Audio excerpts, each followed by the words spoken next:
अस्सलामुअलैकुम नाजरीन कराम, नई वीडियो में आपको खुश आमदीद कहते हैं। बड़ी अहम तरीन डेवलपमेंट्स हैं। एक जानिब तो इमरान रियाज ख़ान की बाजियाबी के बाद उनका पहला बड़ा खड़ाक सामने आया है। वो इस वक्त रिकवर कर रहे हैं, बहुत तेज़ी से रिकवर कर रहे हैं। हमारी दुआएं उनके साथ हैं, पूरी पाकिस्तानी कौम की आवाज़ हैं। उन्होंने जो बात कही है वो बड़ी अहम है। इसके साथ ही साथ मज़ीद अहम डेवलपमेंट्स हैं। एक जानिब तो सदर आरिफ अलवी ने डंके की चोट पर इमरान ख़ान को अपना लीडर कहा है। ये सब कुछ एक बड़े मुख्तलिफ वक्त पर सामने आया है जब आरिफ अलवी पर इमरान ख़ान को एतराज़ात भी हैं, कंसर्न्स भी हैं। दूसरी जानिब अल्टरनेट के तौर पर आरिफ अलवी का नाम भी सामने आ रहा है चेयरमैनशिप के लिए पाकिस्तान तहरीक इंसाफ की। इसके साथ ही साथ अडियाला जेल में इमरान ख़ान किस हालत में हैं, पहली मरतबा दिल दहला देने वाले इंकशाफात मंजर-ए-आम पर आए हैं और पाकिस्तान तहरीक इंसाफ ने पहली मरतबा बाज़ाब्ता तौर पर, बाकायदा तौर पर कन्फर्म किया है कि किन हालात में हैं। इस वक्त इमरान ख़ान और उनकी ज़िंदगी को जो ख़तरात लाहिक हैं, अभी भी इस हवाले से कंसर्न्स ख़त्म नहीं हुए, ना ही इन कंसर्न्स को एड्रेस किया गया है। ये सारी डिटेल्स बड़ी अहम हैं जो मैं आपके सामने इस वीडियो में रखूँगा। नाज़रीन कराम, इस वक्त बड़ी एक दिलचस्प मगर अलार्मिंग सिचुएशन है। इमरान ख़ान के हवाले से आपको पता है कि बहुत से कंसर्न्स हैं, बहुत से ख़दशात हैं। साबिक़ वज़ीर-ए-आज़म इमरान ख़ान को इस वक्त जिस तरह के हालात में रखा गया है, उनके लिए जिस तरह के इस वक्त शिकंजे तैयार किए गए हैं, ये सब पूरी कौम के सामने है। बीच में एक उम्मीद की किरण पैदा हुई और इमरान ख़ान के साथ मामलात ठीक करने के लिए कुछ लोग एक्टिव हुए, लेकिन बात वही है कि इमरान ख़ान को मुज़ाकरात की आड़ में सरेंडर पर मजबूर किया जा रहा है कि इमरान ख़ान मुल्क से बाहर चले जाएं, पाकिस्तान तहरीक इंसाफ की चेयरमैनशिप से दस्तबरदार हो जाएं और फ़ौज मुखालिफ बयानिए की खुलकर नफ़ी करें और इस्टेब्लिशमेंट को टफ टाइम ना दें। अब तीनों चीज़ें बैक वक्त इमरान ख़ान से मुतालबा किया गया।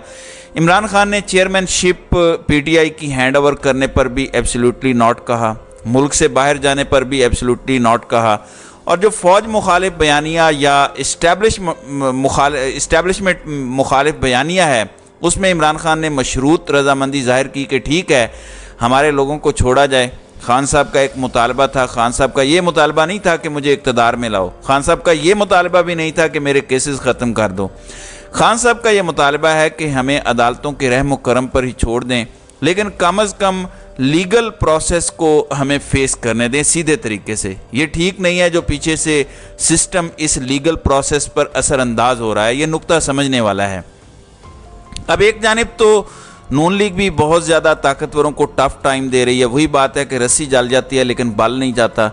अगले दिन बल्कि कामरान ख़ान ने भी बड़ी दिलचस्प बात की। उन्होंने कहा कि इस वक्त नवाज़ शरीफ ने यह बात अपनी ज़ुबान से अदा की थी कि इमरान ख़ान को लाने वालों का हम एहतसाब करेंगे, हम जनरल बाजवा और जनरल फैज़ हमीद को निशाने इबरत बनाएंगे, ये करेंगे वो करेंगे। लेकिन उसके बाद नवाज़ शरीफ का सॉफ्टवेयर अपडेट हुआ। सारे पाकिस्तान मुस्लिम लीग नवाज़ के लोग अब कह रहे हैं कि हमने अपना मामला अल्लाह पर छोड़ दिया है, हमने इंतकाम नहीं लेना। लेकिन सवाल वहीं पर है कि नवाज़ शरीफ ने यह बात अपनी ज़ुबान से नहीं की। ये नुक्ता समझने वाला है। नवाज़ शरीफ अभी तक खामोश हैं। उन्होंने अपने बयानात की नफ़ी नहीं की, यानी वो अभी भी एक जगह छोड़ना चाह रहे हैं, थोड़ी सी स्पेस छोड़ना चाह रहे हैं। ज़ाहिर है यही सियासत होती है।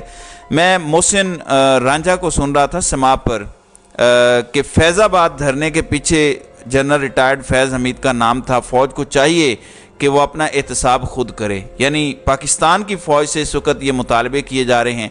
ये एक ऐसे वक्त पे चल रहे हैं जब फ़ौज के लिए एक इम्तिहान है। फ़ौज एक क्लियर मैसेज दे चुकी है जनरल फैज़ और बाजवा के मामले पे। नवाज़ शरीफ क्यों पीछे हट गए हैं खुद से? कोई तो मैसेज पहुंचा होगा। फिर फैज़ाबाद धरना केस अमल दरामद रिपोर्ट GHQ की मिनिस्ट्री ऑफ डिफेंस ने तैयार करके काजी फ़ाइज़ ईसा की अदालत में जमा करवानी है। ये सब कुछ हो रहा है। अब वहीं दूसरी जानिब ख्वाजा आसिफ की स्टेटमेंट भी सुन लें। साबिक़ आर्मी चीफ जनरल बाजवा और उस वक़्त की इस्टेब्लिशमेंट पर इन्होंने हर तरफ खेलने का इल्ज़ाम लगाया है और कहा है कि इमरान ख़ान के हटने के बाद भी उन्हें हर कदम पर इस्टेब्लिशमेंट की कहीं ना कहीं से हिमायत हासिल थी। चाहे लॉन्ग मार्च हो, परवेज़ इलाही का तय करके PDM से हटना हो, हमज़ा शहबाज का हटाया जाना और सुप्रीम कोर्ट की आइन से बाला तशरी। आरिफ अलवी ने जनरल बाजवा और इमरान ख़ान की 4 घंटे तवील मुलाकात करवाई। اس وقت کہا جاتا ہے کہ یہ شہباز شریف کی اجازت سے سب کچھ ہوا، لیکن اب انہیں ہر چیز پر مروڑ پڑ رہے ہیں اور ہر طرح کے الزامات لگا رہے ہیں، کہہ رہے ہیں کہ رجیم چینج آپریشن کے بعد بھی پی ٹی آئی کو اس وقت کی اسٹیبلشمنٹ کی سپورٹ حاصل تھی، لیکن اس میں اعتراف جرم بھی ہے۔ یہ کہہ رہے ہیں کہ ہر طرف سے کھیل رہے تھے، یعنی پی ٹی آئی کی سائڈ سے بھی کھیل رہے تھے اور ہماری سائڈ سے بھی۔ پی ٹی آئی والی سائڈ سے کھیلنے کی بات تو آ جاتی ہے الزام کے زمرے میں، ہماری سائڈ سے کھیل رہے تھے یہ بات آ جاتی ہے اعتراف کے زمرے میں۔ تو خواجہ آصف کی یہ سٹیٹمنٹ سیلف ایکسپلینیٹری ہے۔ پی ٹی آئی پر تو یہ الزام ہے، باجوہ صاحب پر تو یہ الزام ہے، لیکن نون لیگ کے حوالے سے یہ اعتراف ہے کہ آپ اسٹیبلشمنٹ کی اس وقت گود میں تھے اور آپ اسٹیبلشمنٹ کی گود میں بیٹھ کے یہ سارے معاملات کر رہے تھے۔ پھر کہتے ہیں کہ چیئرمین پی ٹی آئی نے جو کچھ بھی کیا اس میں کسی نہ کسی سٹیج پر اسٹیبلشمنٹ کی طرف سے کوئی نہ کوئی ہمدردی شامل تھی اور سارے معاملات میں اس وقت کی اسٹیبلشمنٹ شامل تھی۔ اب بکھلاہٹ اس قدر ہے کہ عثمان ڈار انہوں نے کہا یا کہلوایا گیا جو بھی ہوا، انہوں نے کہا کہ 9 مئی کے واقعات کی تیاری زمان پارک میں ہوئی۔ محمود مولوی جو کہ طاقتوروں کے بہت قریبی سمجھے جا رہے ہیں پچھلے ہفتوں سے، اور وہ منحرف ہونے والے چند ابتدائی لوگوں میں سے ہیں، استحکام پاکستان پارٹی کے روح رواں اور اہم رہنما ہیں، انہوں نے کہا کہ 9 مئی کے واقعات کے حوالے سے میٹنگ ایوان صدر میں ہوئی۔ یعنی ایک شخص کہہ رہا ہے کہ زمان پارک میں میٹنگ ہوئی، ایک شخص کہہ رہا ہے کہ ایوان صدر میں میٹنگ ہوئی، جبکہ قرآن پاک پر ہاتھ رکھ کے فردوس شمیم نقوی نے ضرور یہ گواہی دی کہ ایسا کچھ بھی نہیں ہے۔ تو قرآن پاک پر ہاتھ رکھ کر عمران خان کے حق میں گواہیاں آنا شروع ہو گئی ہیں۔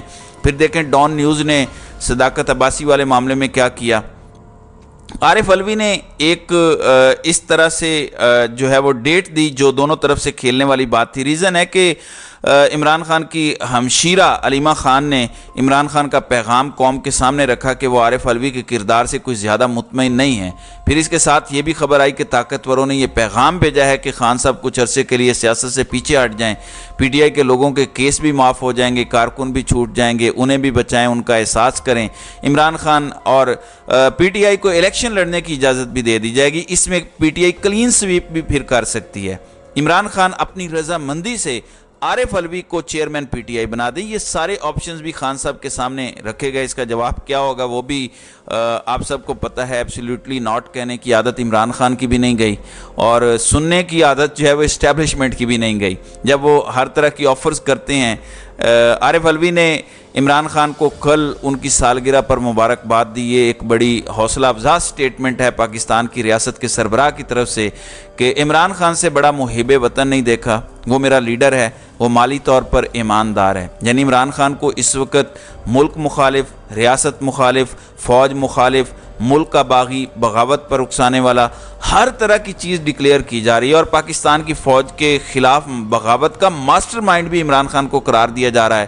تو اس صورتحال میں صدر صاحب کا یہ بیان بڑا امپورٹنٹ ہے۔ دوسری جانب پاکستان تحریک انصاف آفیشیل نے ایک ٹویٹ کیا ہے کہ عمران خان کے جو فنڈامنٹل بیسک ہیومن رائٹس ہیں وہ کنٹینیوسلی وائلیٹ ہو رہے ہیں، ان کی لگاتار خلاف ورزی ہو رہی ہے۔ انہیں ایک چھوٹے سے سیل میں، انتہائی کم روشنی والے گندے سیل میں رکھا گیا ہے اور انہیں کھانا بھی پراپر نہیں دیا جا رہا، جس کی وجہ سے ان کا ویٹ بہت تیزی سے لاس ہو رہا ہے۔ اس کی وجہ یہ ہے کہ اس نے پاکستان کی حقیقی آزادی کا اعلان کیا۔ تو عدالتوں کو چاہیے کہ یہ قانون کا جو مذاق اڑایا جا رہا ہے اسے روکا جائے۔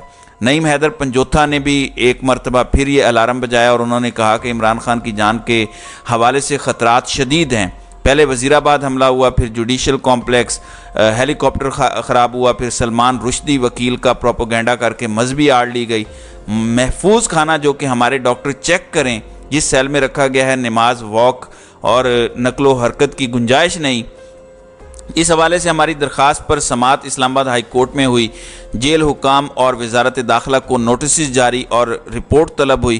ہم یہ صرف استدعا کرتے ہیں کہ لیٹ نہ کیا جائے، فوراً فیصلہ کیا جائے، کیونکہ یہ سیفٹی اور ویل بینگ کا معاملہ ہے، بنیادی انسانی حقوق اور کسی کی جان سب سے اہم مسئلہ ہے، فوراً اس کے اوپر ہدایات دی جائیں۔ دوسری جانب عمران ریاض خان سینئر صحافی ہیں، الحمدللہ وہ واپس آئے، وہ غازی ہیں۔